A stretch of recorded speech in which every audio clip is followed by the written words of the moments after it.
కాంగ్రెస్ ప్రభుత్వం సంవత్సరం కాలంగా వ్యూహరచన చేసి ఇవాళ దాదాపు 1,78 కోట్లు పెట్టుబడి తెలంగాణకు వచ్చాయంటే సంవత్సర కాలంగా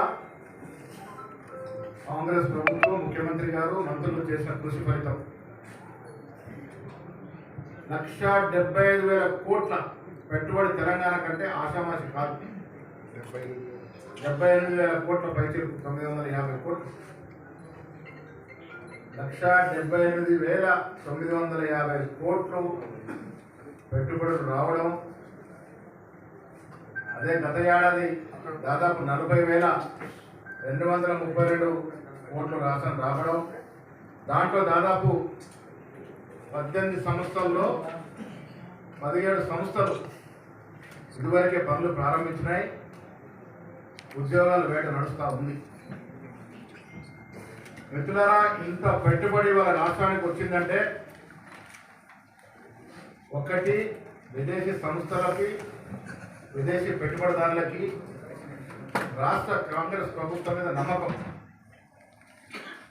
కాంగ్రెస్ పార్టీ కానీ కాంగ్రెస్ ప్రభుత్వం కానీ జవాబుదారితనం. మాకు ఈ రాష్ట్రానికి వెళ్ళి పెట్టుబడులు పెడితే ఫలితాలు వస్తాయని ఒక నమ్మకం.